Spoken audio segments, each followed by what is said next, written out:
Imagine a cena por um instante. Você trabalhou, você trouxe algo, você se aproximou com expectativa, talvez até com a sensação silenciosa de que fez o suficiente. Então, diante de você, a oferta do outro é recebida de um jeito que a sua não é. O texto bíblico não detalha cada emoção, mas quase dá para sentir o deslocamento interno.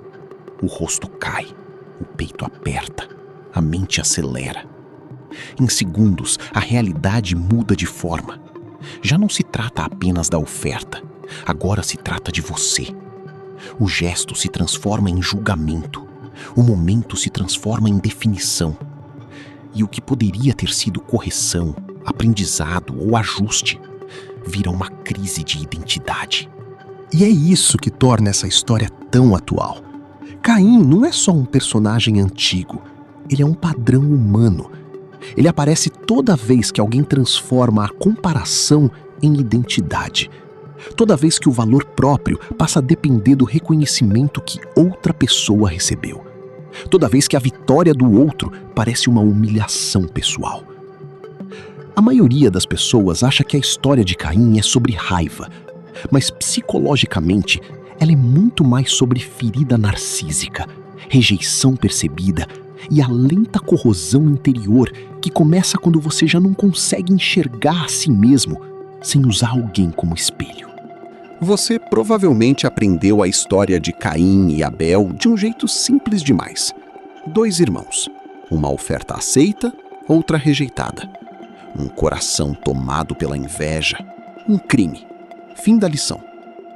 Mas essa não é, de fato, a parte mais assustadora da história.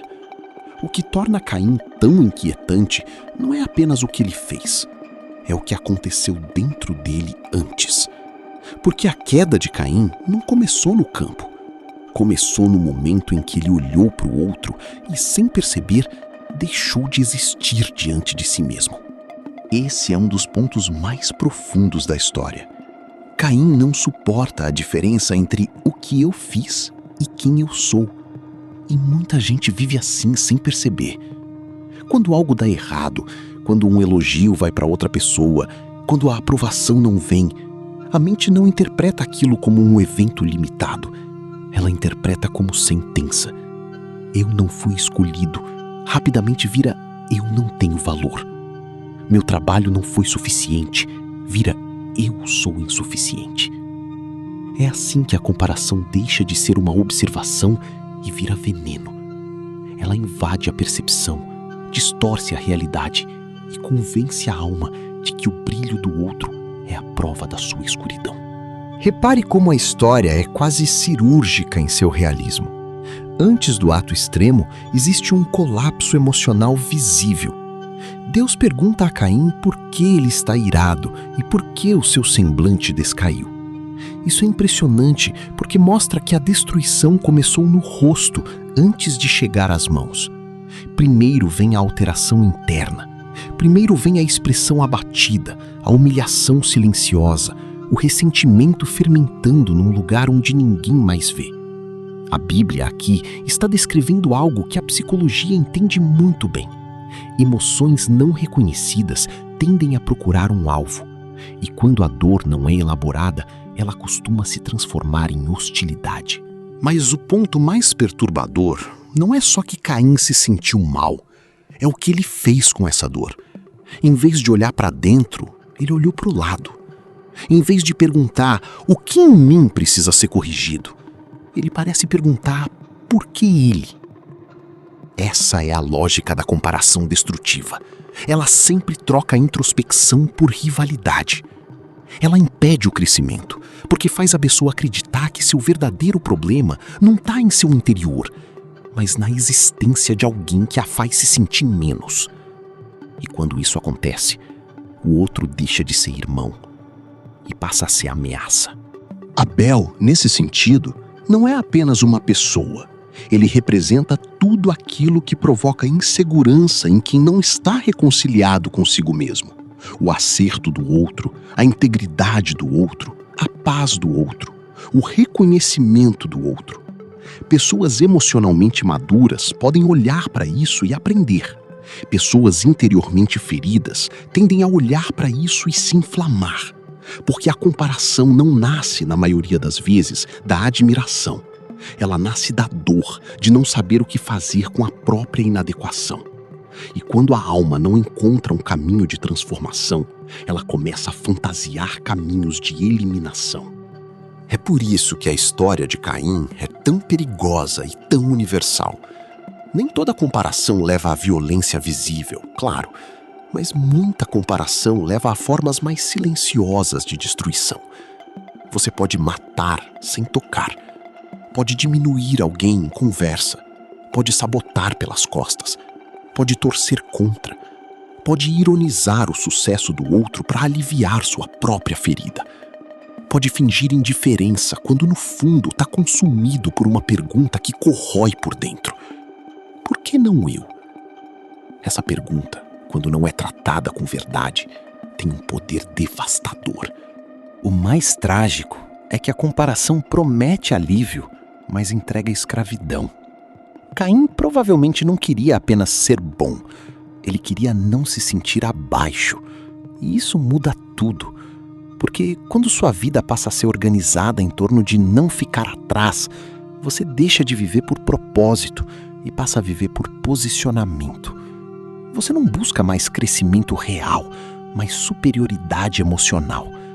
Você já não quer oferecer o melhor de si, você quer não ser eclipsado. E esse tipo de motivação esgota a alma, porque ela depende constantemente do rebaixamento simbólico de alguém para se sentir segura. Há outro detalhe importante na narrativa. Caim é advertido antes da queda final. Existe um aviso, existe um chamado à responsabilidade, existe a chance de interromper o processo. Isso mostra que a história não é fatalista. Ela não diz que, uma vez comparando, você está condenado. Ela diz que existe um momento em que a pessoa ainda pode dominar aquilo que está tentando dominá-la. Psicologicamente, esse é um instante decisivo. O momento em que você percebe que está sendo consumido por ressentimento, mas ainda pode nomear o que sente. Ainda pode admitir a ferida. Ainda pode recusar a fantasia de rivalidade. Ainda pode escolher maturidade em vez de impulso. Só que essa escolha exige algo muito difícil: humildade. E humildade aqui não é se diminuir. É aceitar que a dor que você sente não pode ser o seu guia. É reconhecer que a rejeição percebida pode estar revelando uma área imatura em você. É admitir que o sucesso do outro não redefine seu valor. E isso fere o ego. Porque o ego prefere culpar, acusar e competir. Ele prefere transformar desconforto em narrativa de injustiça. Ele prefere dizer: fui traído, fui esquecido, fui desvalorizado. Mesmo quando o que está acontecendo é mais profundo, ele não sabe lidar com a própria limitação sem colapsar. Talvez seja por isso que Caim assuste tanto. Porque ele representa o instante em que a alma, em vez de ser purificada pela verdade, endurece. E quando a alma endurece, ela começa a chamar luz de ameaça. Abel não precisava humilhar Caim para feri-lo. Bastava existir de forma íntegra. Pessoas dominadas pela comparação não precisam ser atacadas para se sentirem atacadas. A presença de alguém que parece mais firme, mais reconhecido ou mais pleno já ativa nelas uma crise.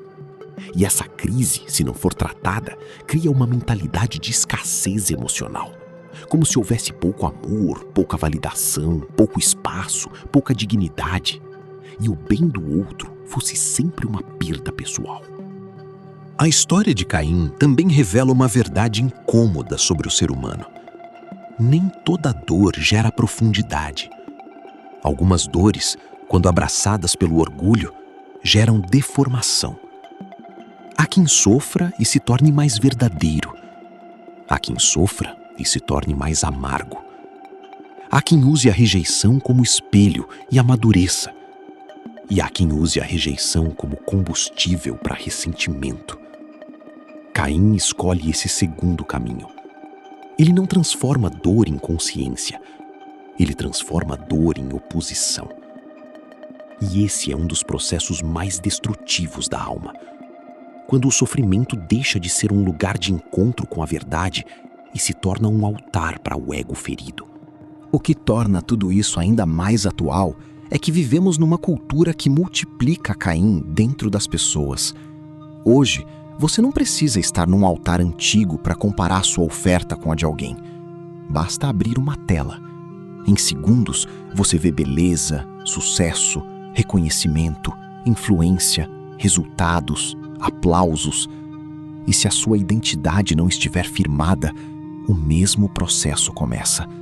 O semblante cai, o coração se fecha, a realidade se distorce. O outro vira ameaça.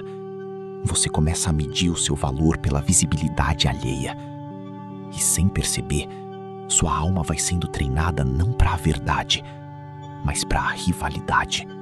Só que a resposta para isso não é fingir que a comparação não existe.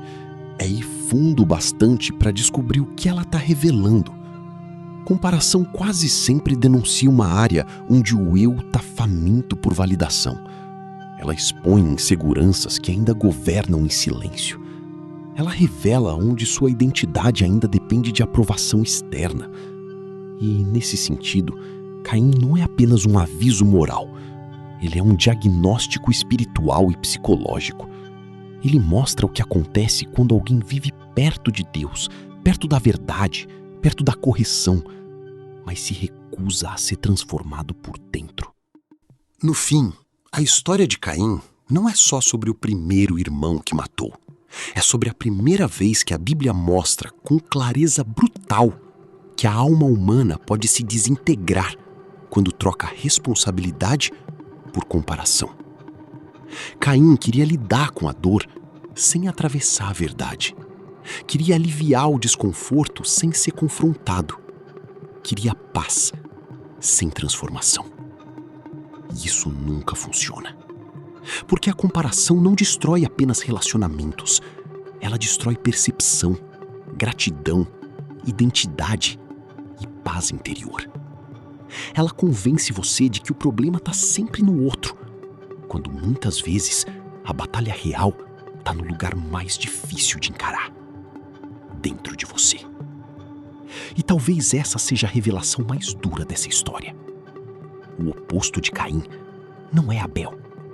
O oposto de Caim é uma alma que consegue olhar para a luz do outro sem sentir que por isso precisa apagar a própria.